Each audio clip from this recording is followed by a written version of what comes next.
This video is brought to you by Blessed Be God Boutique, maker of Catholic fashionable apparel, handmade accessories, and more. The American Church has had a long, sort of storied history with Rome, going back to the 19th century, really.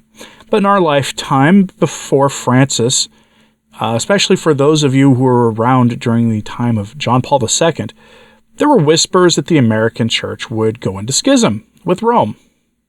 Why is that?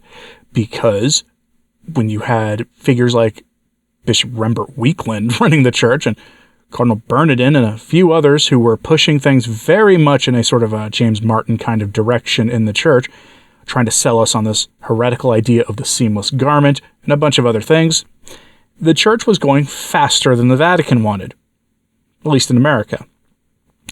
That's how you got communion in the hand, by disobeying Rome. That's how you got girl altar boys, by disobeying Rome. And that's how you got Latin to disappear practically from most masses in most places in the United States, by disobeying Rome. That happened. But then something happened. A lot of those cardinals passed away, or they retired, and they were replaced by more moderate types. And so now the church in America has a different kind of relationship with Rome, but that's also one that's very similar. There are whispers of schism in the air.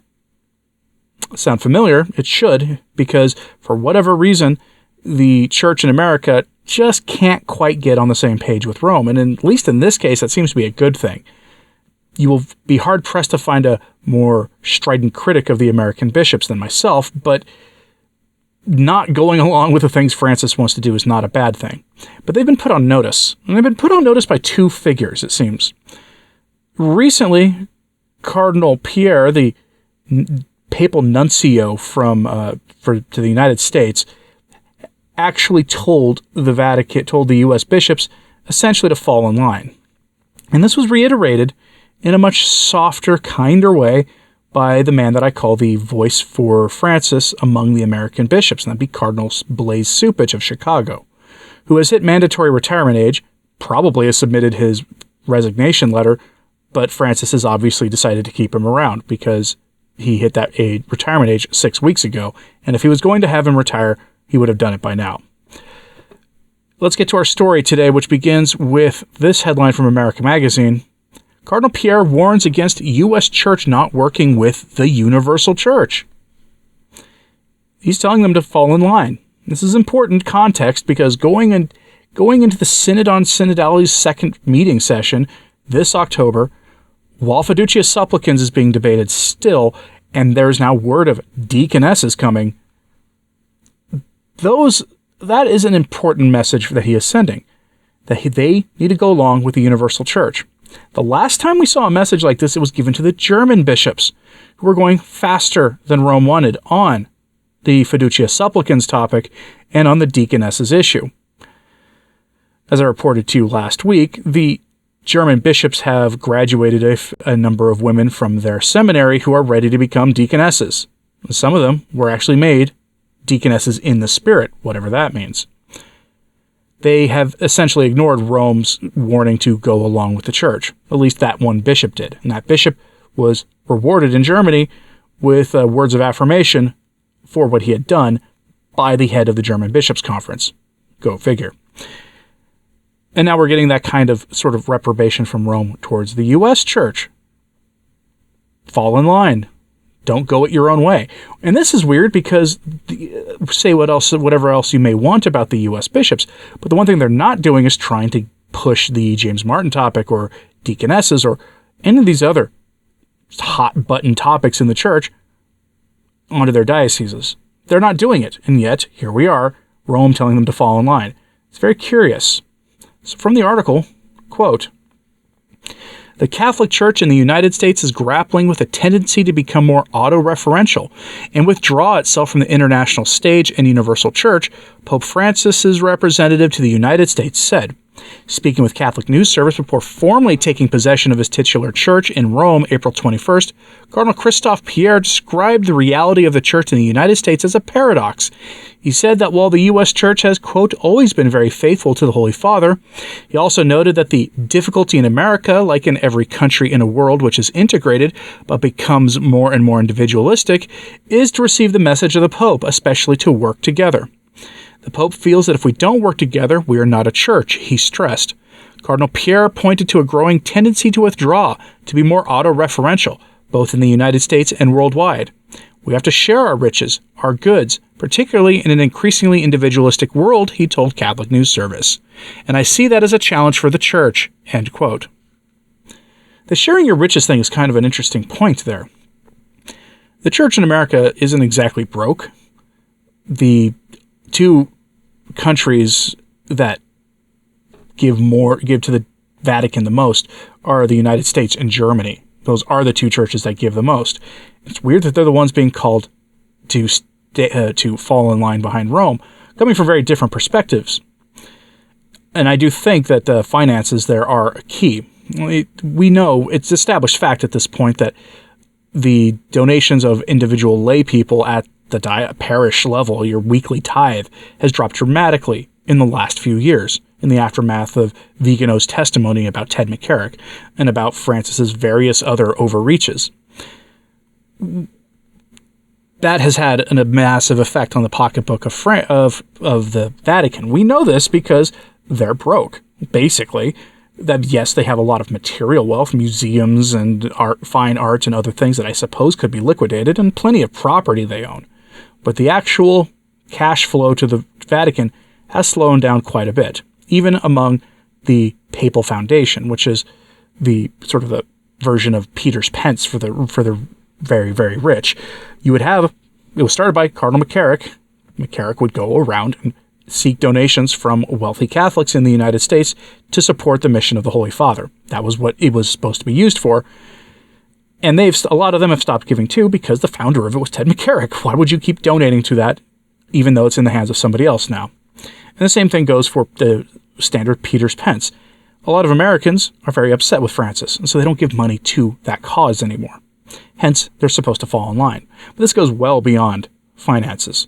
This is also about those hot-button issues that are being debated. There hasn't exactly been the most warm welcome to fiducia supplicans in the United States. Sure, there are some high-profile priests who have done blessings that skirt right up to that line of crossing that line of what that document says, and in some cases have crossed that line with no negative repercussions given to them for it, at least not publicly. But there also hasn't been exactly the warmest rollout for it either. And with deaconesses on the horizon, this is probably something that the Vatican is very concerned about, to the point where they have deployed Cardinal Cupich to tell the bishops to fall in line. Now, this statement I covered briefly last week, a different part of it from Cardinal Cupich, which was published by America Magazine. We're going to talk about something else here. This is him invoking the Eucharistic revival going on in the church in America, and how this love of the Eucharist also has to do with unity. Again, fall in line. It's weird for him to invoke the Eucharist here, but let me see if you understand what he's doing here. So from his statement, quote, Father Radcliffe began our retreat by noting that he was greatly encouraged by the response to Pope Francis's call for a synodal church. We are gathered here because we are not united in heart and mind, he noted, given the many existing and potential divisions in the church. However, the vast majority of people who have taken part in the synodal process have been surprised by joy. He continued, for many it is the first time that the church has invited them to speak of their faith and hope. What a wonderful way to put it. Father Radcliffe frankly acknowledged the reality of the situation, that we were gathered in a moment of promise, but also of trepidation, because we knew that we were not yet united. But he reassured us, and indeed the whole church, that those who embraced the synodal way have found themselves surprised by joy. Our retreat director cautioned us to be honest and admit that we arrived in Rome with competing hopes, divided and fearful about what lies ahead for a synodal church. Some were hoping for very significant reforms. Many doubted anything significant would change. Others fear that too much would change and that those changes would lead to schism. That same Eucharistic generosity should compel us never to discount the value of what others offer because we disagree or think it too little. When tempted to reject or marginalize others because they fall out of the norm, we should keep in mind that the Catholic theology has always been defined in terms of both and. Scripture and tradition, faith and works. And so as Catholics, when we listen to one another, instead of saying no, we should be open to saying yes and. Father Timothy offered another image to encourage us to respect marginalized voices during our synodal conversation. Renewing the church then is like making bread, he told us. One gathers edges of the dough into the center, and then spreads the center into the margins, filling it all with oxygen. One makes the loaf by overthrowing the distinction between the edges and the center, making God's loaf, whose center is everywhere and whose circumference is nowhere, finding us, Father Timothy offered. So too it is in listening to each other, folding margins to center and center to margins, that we become open to the breathing of the Holy Spirit and bringing about a renewed church. End quote. It's odd to link synodality to the Eucharist. You notice there wasn't a lot of call to conversion there, where those voices on the outside. I would call it an odd omission, but that's what we've come to expect, especially in the last several years, is the distinct lack of calls to conversion for sinners, especially unrepentant public sinners. But hidden in that language was a little nugget that gave it all away, and that is the concept of renewing the church. Here's a very basic question for you. Why does the Catholic Church need renewal right now? Not saying it doesn't, but why does it need renewal? We were told decades ago that Vatican II was the moment of renewal in the church. What was the language we got after that? That we were living in a new springtime of the church. A new Advent, which is borderline blasphemy because there was only one Advent. There was only one Pentecost. They called it a new Pentecost in the church. Why were they using that language? When you start bringing in the language of ecclesiology, how the ecclesiology of the church changed, it becomes pretty apparent that even in their minds it's a different religion than it was before. And perhaps that's why it needs renewal, because they foisted a false theology on the church and it has not worked. And so they think with synodality, if everybody just falls in line, we'll get it to work this time. Where have we heard that before?